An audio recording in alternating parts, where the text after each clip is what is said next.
So, Phil, the formation of Sodia and what that organisation's about, can you explain that?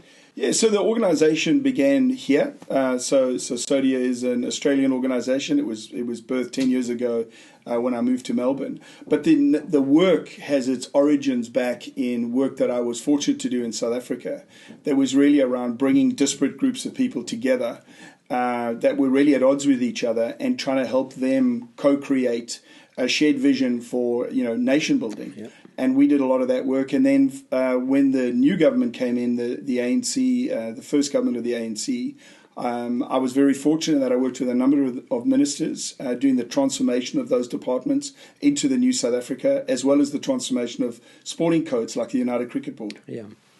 So Sodia works with a lot of corporate clients and works with CEOs and leadership teams and boards. Why do clients come to Sodia? What's typically their situation, and how does that engagement work? Yeah.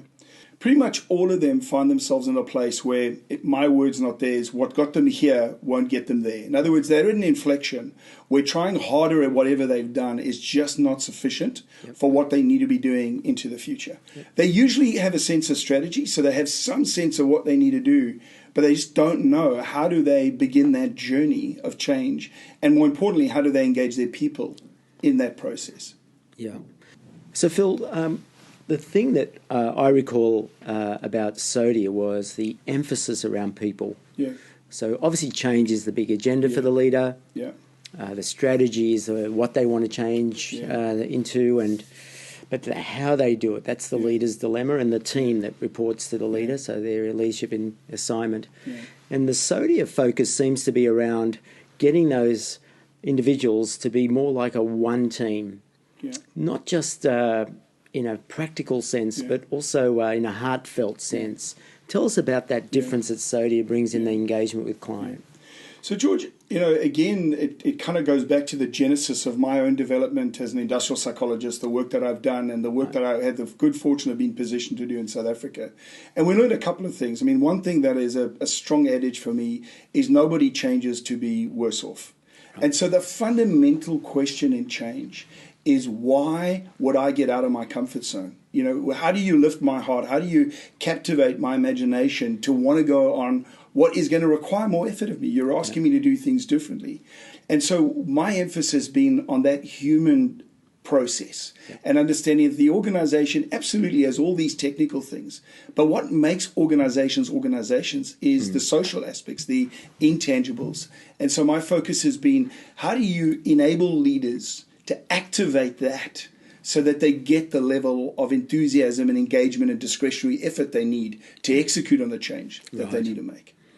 And you do actually invest a lot in the leader before you go through that team execution. I recall that. And I suspect that has something to do with helping the leader work out in their own life, where the work assignment fits into the bigger picture of their own lives, families and other things, context of society and community. And then once you've helped them clarify that domain, it's almost like they're freed up then to know how to deal with the needs of others. And having dealt with their own individual issues around what they want out of their leadership assignment. So that's a very important phase, isn't it, as you work with the leader? Can you say a bit about that? So, George, again, ultimately, leaders can't give what they don't have. Right. And people don't follow what we say, they follow who we are. And so the leader often has solved the problem of the strategy, right? But the leadership required of that individual, of their people, now needs to change equally to kind of engage them effectively. And so that is the exploration of helping the leader first in understand their approach to what matters to them in life, and how do they authentically connect that with this kind of journey of change that they want to take people on. And inside of that is a very important principle. The approach of Sodia is never to solve the organization's problem for them.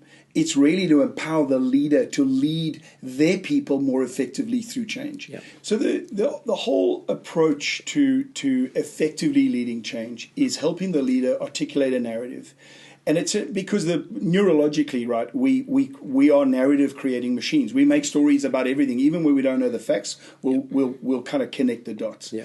And so part of that narrative for the leader and ultimately for that senior team is a narrative that not only talks about this great future that we have, but it also talks about where we are today and and celebrating the great things we've done, but at the same time helping people understand that it's going to require something new of us as we go into this next journey. When you're doing that, who you are shouts so loudly in people's ears they can't hear what you're saying. That's what Waldo Emerson said. So the authenticity of the leader's ability to articulate that narrative links to a personal journey of change. And the starting point, therefore, is with that individual. And we call that a personal visioning. It's work that we do quite intentionally with the leader to prepare them and equip them to then take that process and that journey forward. Yeah. So the individual starts the change journey before the organization. Absolutely. Yeah. And so the cascade is generally that. It's actually individual, then the team, then the enterprise.